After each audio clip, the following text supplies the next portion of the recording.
नमस्कार दोस्तों, आपका हमारे चैनल ज्योति ज्ञान में स्वागत है।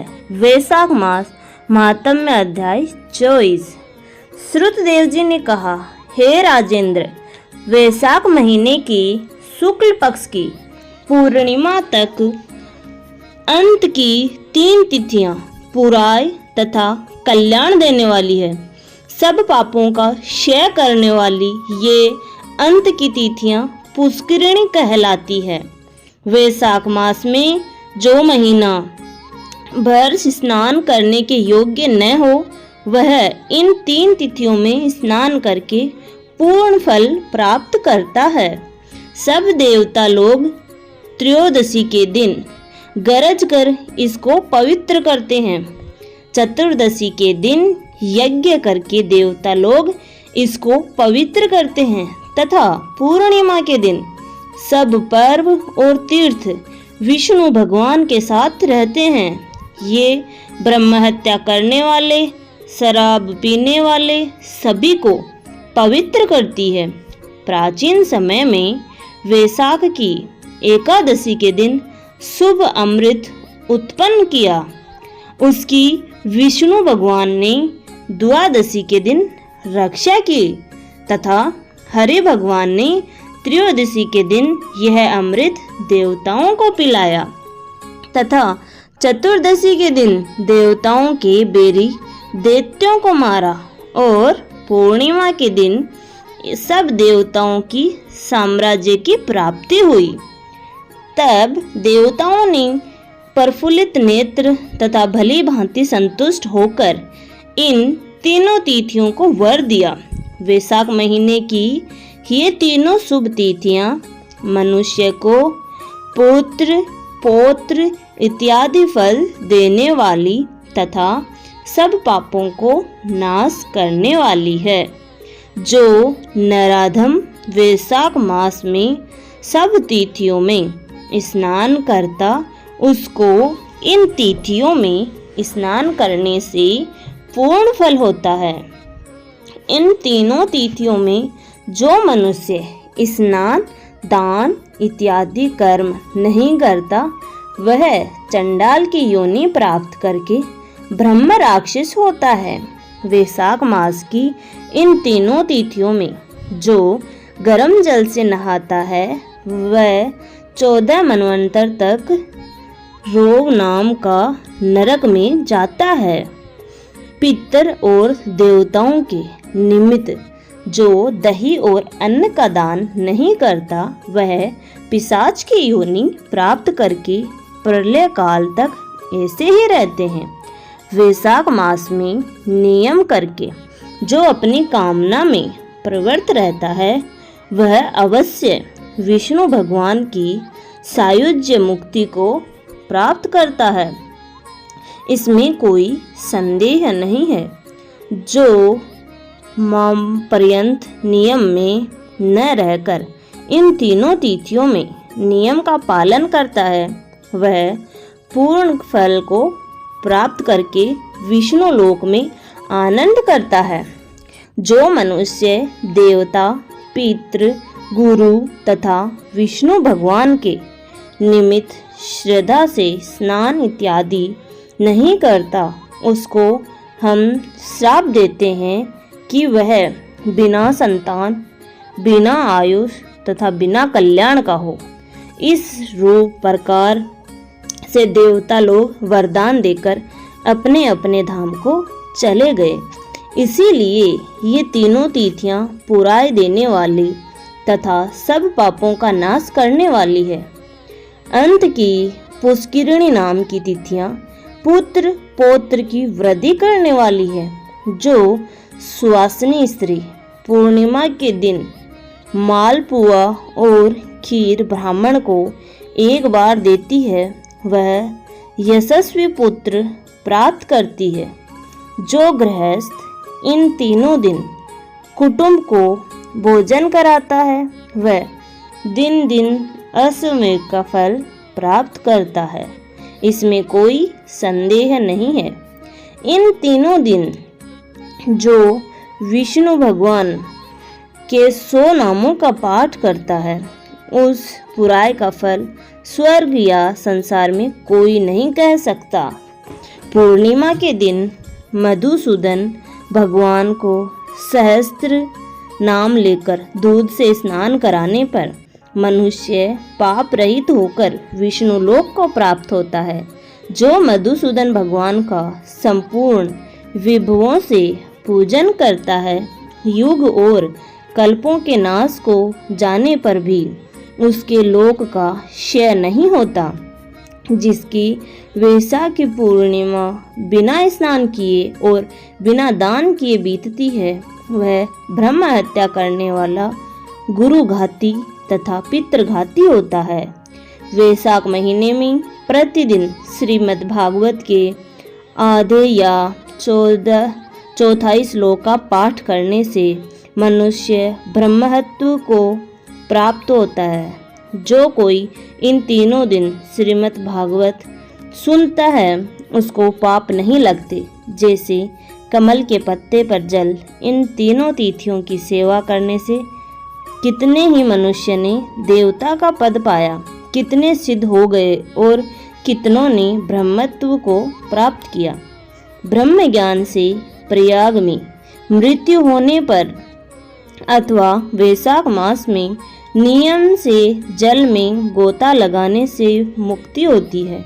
वैशाख मास में जल में गोता लगाकर जो नीला बेल छोड़ता है, वह सब बंधनों से मुक्त होकर सब पुरुषार्थों को प्राप्त करता है।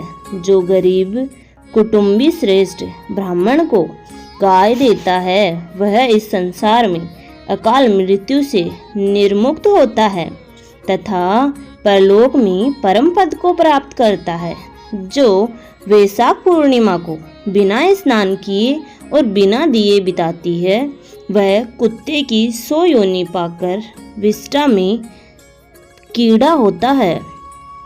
तीनों भुवन के 3.5 करोड़ तीर्थ एकत्रित होकर तथा पाप समुदाय में संडित होकर आपस में सलाह करने लगे कि पापी जन हमारे में अपने पाप को छोड़ देते हैं, तब हम लोगों का पाप कैसे कटेगा।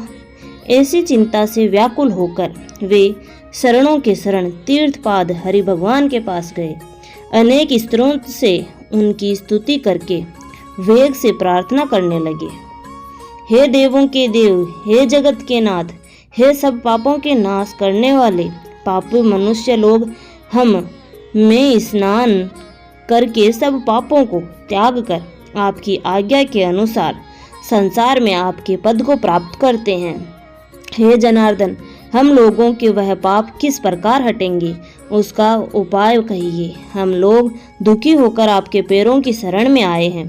तीनों से भूत भावन भगवान इस प्रकार प्रार्थना किए जाने पर हंसकर मेघ के समान गंभीर वाणी से तीर्थों से बोले। श्री भगवान ने कहा, मेष संक्रांति में वैशाख मास के शुक्ल पक्ष के अंतिम 3 दिनों में सब तीर्थ में है। पूरा मेरे प्राण प्यारे दिनों में सूर्योदय के पूर्व तुम लोग स्नान करके बाहर आओ। शीघ्र ही तुम पाप रहित, पुण्य रूप और निर्मल हो जाओगे। इन तीनों दिनों में पाप रहित तुम में जो स्नान नहीं करते, उनमें तुम लोगों के छोड़े हुए पाप रहते हैं। तीर्थपाद विष्णु भगवान ने यह वर तीर्थों को दिया। उन लोगों को शीघ्र ऐसी आज्ञा देकर वह अंतर्ध्यान हो गए। वे सब तीर्थ भी फिर अपने अपने धाम को चले गए। प्रतिवर्ष वैशाख महीने के अंतिम 3 दिनों में विष्णु भगवान की आज्ञा के अनुसार प्रातःकाल सूर्योदय से पहले स्नान करते।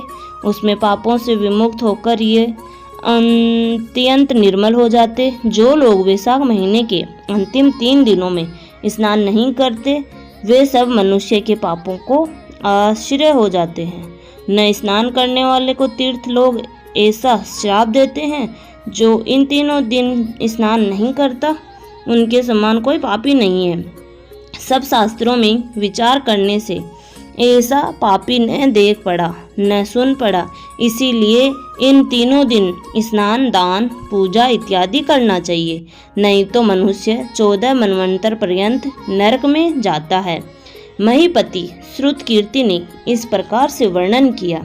वैशाख महात्म्य के विषय में पूछने पर जैसा देखा और जैसा सुना था, वैशाख महात्म्य का शेष मात्र उन्होंने वर्णन किया। संपूर्ण वर्णन 100 वर्ष में ब्रह्मा भी नहीं कर सकते। प्राचीन काल में कैलाश पर्वत के शिखर पर पार्वती जी को महादेव ने स्वयं वैशाख मास का महात्म्य उस पूछने वाली से 100 बरस तक कहा, तब भी नहीं समाप्त हुआ। इसीलिए असक्त होकर वह रुक गए। इस उत्तम महात्म्य का पूरा वर्णन जगत के स्वामी अनामय नारायण विष्णु भगवान के अतिरिक्त कौन कर सकता है। प्राचीन समय में पाप नाश करने वाले इस महात्म्य का खंड खंड मनुष्य के हित के लिए सब ऋषियों ने व्याख्यान किया। हे महीपति, अंत तक किसी ने वर्णन नहीं किया। तुम वैशाख मास में दान इत्यादि तथा सत्क्रियाओं को करो, इससे निसंदेह है तुम मुक्ति और भुक्ति को पाओगे। इस प्रकार उसको समझाकर तथा मिथिलाधीश राजा जनक को समझाकर श्रुतदेव जी उनकी आज्ञा से जाने की इच्छा करने लगे।